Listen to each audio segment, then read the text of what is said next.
கர்த்தருடைய நாமம் உயர்த்தப்படுவதாக. கிறிஸ்துவுக்குள் அன்பானவர்களே, இந்த நாளிலும் ஆரோக்கிய வார்த்தை ஒன்றை நாம் கேட்போமா? சங்கீதம் 135:6 இப்படி சொல்லுகிறது, வானத்திலும் பூமியிலும் சமுத்திரங்களிலும் எல்லா ஆழங்களிலும் கர்த்தர் தமக்கு சித்தமானதை எல்லாம் செய்கிறார். ஆணுடைய வார்த்தை எவ்வளவு அழகாக சொல்லுகிறது. தமக்கு சித்தமானதையெல்லாம் அவர் செய்கிறார் என்று வேதம் சொல்கிறது. எதிரெல்லாம் அவர் செய்கிறாராம்? வானத்தில் சூரியனை சந்திரனை தரித்து நில் என்று சொன்ன மாத்திரத்திலே அவைகள் அப்படியே நின்றது. பகலில் மேகஸ்தம்பம், இரவில் அக்னி ஸ்தம்பம். ஆண்டவருடைய பிள்ளைகளை வழிநடத்துவதற்கு ஆண்டவர் இப்படி ஒரு காரியங்களை செய்தார்.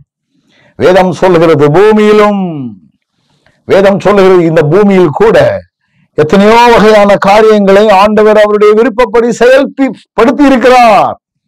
வேதவசனங்களை ஆராய்ந்து பார்த்தால் அவருடைய விருப்பப்படி செயல்பட்ட காரியங்கள் நிறைய இருக்கின்றது. சமுத்திரங்களிலும் யோனாவை தூக்கி கடலிலே போட்டார்கள். அழகான ஒரு மீன் அவரை பாதுகாப்பதற்காக வந்து விழுங்கியது. அந்த மீன் உணவை பயன்படுத்தக்கூடிய ஒரு மனிதன் ஒருவேளை அதை உண்ணாமல் பாதுகாப்பாக இருந்தது.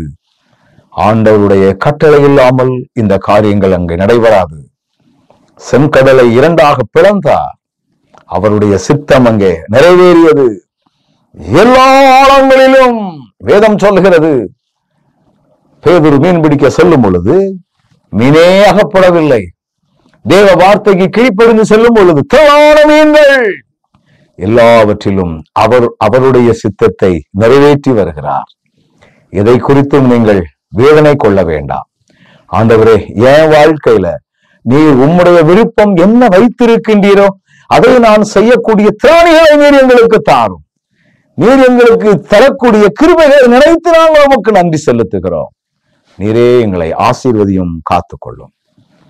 சதனா, இந்த தைரியம் நமக்குள்ள இருக்கணும். கண்களை மூடுவோமா? நல்ல ஆண்டவரே, இந்த பூமியா இருக்கட்டும், வானமா இருக்கட்டும், சமுத்திரமா இருக்கட்டும், எல்லா ஆழங்களா இருக்கட்டும், எல்லாவற்றிலும் நீர் உமக்கு சித்தமானதையே செய்கிறீர்.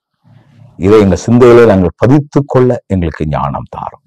கிருபை கூட இருக்கட்டும். இயேசுவின் நாமத்தில் ஜெபிக்கிறோம் நல்ல பிதாவே, ஆமென்.